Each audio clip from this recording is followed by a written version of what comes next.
আমাদের অনেক সময় হাতে সময় থাকে না, আমরা অল্প সময়ে চাই ফুল বডির ওয়ার্কআউট।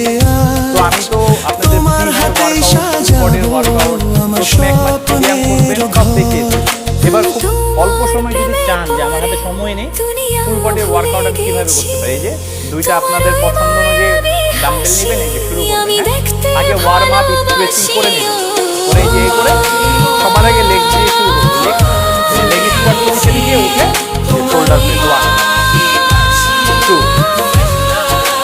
3 এইভাবে ধরেন 10 থেকে 12 রেপ করে 3 সেট দিলেন, আপনার শোল্ডার এবং লেগ মোটামুটি টার্গেট হয়ে গেল। তারপরে লেগসের আরেকটা ব্যায়াম করবেন, এই যে একটা পজিশনে যাবেন, লাগবে এই যে 1, এই যে আমি দেখাচ্ছি, এই একটু আউটার পেছনে বডিটা জাস্ট এই যে হাতে ওয়েট নিয়ে নামিয়ে দিবেন, 1 2 এইভাবে স্প্লিট করে করে মারবেন। এই পাশে 10টা, এই পাশে 10টা, এরকম 3 সেট দিলেন।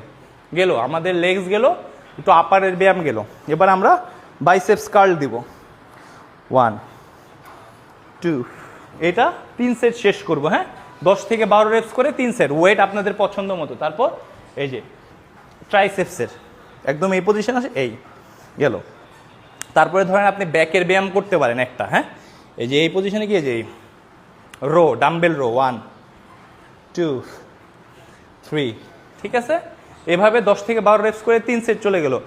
আমি ওয়েট দিয়ে আর তেমন কিছুই করবো না, কিছু কার্ডিও করব ওয়েট ইউজ করে, যে হ্যাঁ বেসিক কিছু, যেটা আমার ফুল বডি টার্গেট হবে। 1 2 3 এভাবে 10 থেকে 12 রেপস করে 3 সেট। পরে এটা করবো একদম ফুল। এই যে দেখেন আমার ইনার টার্গেট হবে, গ্লুটস টার্গেট হবে, এই 1 2 একদম এই হিপ সহ নিচে আসবো, উপরে এসে 4 5 3 সেট করলাম, শেষ। এরপরে আমি আমার বেলিতে চলে যাব। শুয়ে সবার আগে আমি প্ল্যাঙ্ক করব, মানে আমি আমার ক্লায়েন্টদেরকেও এগুলো সাজেস্ট করি যে এই প্ল্যাঙ্ক করব। প্ল্যাঙ্ক শেষ হওয়ার পর যেমন এই যে একটা এই করে শোল্ডার ট্যাপ করে, এটা আবার এই করে, এই দেখেন এই করব। এই করার পরে এই পজিশন থেকে আমি কিছু আমার লোয়ার ব্যাকের এবং মিডল ব্যাকের ওয়ার্কআউট করব।